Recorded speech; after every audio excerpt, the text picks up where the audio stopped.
అదేవిధంగా గురువుగారు చైత్ర పౌర్ణమి నాడే హనుమాన్ జయంతి కూడా. సో హనుమాన్ జయంతి యొక్క ప్రత్యేకత ఏంటి? ఈరోజు స్వామివారికి ఏ విధమైన పూజలు జరుగుతాయి?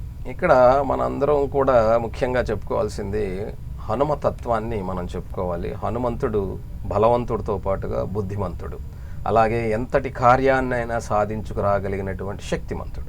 కాబట్టి ఈ మూడు తత్వాలు ఏవైతే ఉన్నాయో ఆయన వాటికి ప్రతిరూపం అన్నమాట. కాబట్టి మన జన్మజాతకాల్లో విద్యలో అంటే పిల్లలు చాలామంది చదువులో వెనకబడేవాళ్ళు, విద్య అంటే భయపడేవాళ్ళు, అలాగే ఉద్యోగాలు రాక ఇబ్బంది పడేవాళ్ళు, వివాహితులుగా అంటే వయసు వచ్చుండి కూడా వివాహం అవ్వనటువంటి వాళ్ళు, వివాహం అయి కూడా భార్యాభర్తల మధ్య ఉన్నటువంటి విభేదాలు అంటే కుజదోషం లాంటి దోషాలు ఉండటం, రాహు సప్తమంలో ఉండటం, ఇలాంటి దోషాలు ఉన్నటువంటి వాళ్ళందరూ కూడా హనుమత్ జయంతి రోజున తప్పకుండా హనుమత్ ఆలయానికి కానీ లేదా మీ ఇంట్లో ఉన్నటువంటి హనుమ విగ్రహమో ఫోటోనో లేకపోతే ఏదో ఒక దాని దగ్గర ఒక దీపం పెట్టి చక్కగా 2 పళ్ళు పెట్టి, మీకు నచ్చిన పండు ఏదైనా సరే పండ్లు పెట్టి హనుమాన్ చాలీసాని చదువుకోవటం ద్వారా, అలాగే హనుమంతుడికి రామభక్తి ఎక్కువ.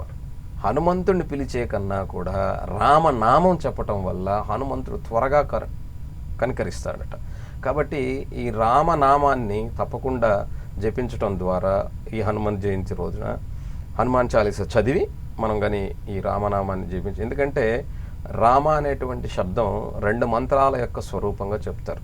ఒకటి నారాయణ మంత్రంలో ఉండేటువంటి రా అనేటువంటి అక్షరాన్ని, పంచాక్షరిలో ఉన్నటువంటి మకారాన్ని 2 కలిపి రామ అనేటువంటి ఒక శబ్దాన్ని వశిష్ఠుడు సృష్టించాడని చెప్తారనమాట. అంటే నారాయణ మంత్రంలో రా తీసేస్తే ఆ శబ్దానికి అర్థం లేదు, అలాగే ఓం నమశివాయలో మా తీసేస్తే ఆ మంత్రానికి అర్థం లేదు. కాబట్టి ఆ 2 మంత్రాలకు అర్థాలు ఉండాలంటే ఈ 2 అక్షరాలు ఉండాలి.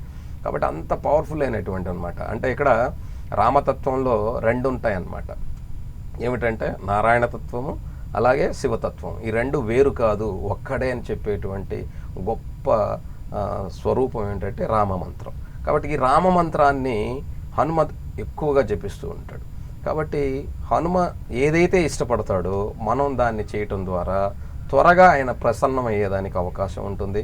కాబట్టి కుజదోష సమస్యలు ఉన్నటువంటి వాళ్ళు ఎక్కడెక్కడికో పాపం వెళ్ళి పరిహారాలు చేస్తారు, కానీ వాటి వల్ల మరలా పెళ్ళిళ్ళు అవ్వట్లేదనో లేకపోతే పెళ్ళైన తర్వాత సమస్య ఉంటుందనో ఇలా చాలామంది అడిగేవాళ్ళు ఉంటారు.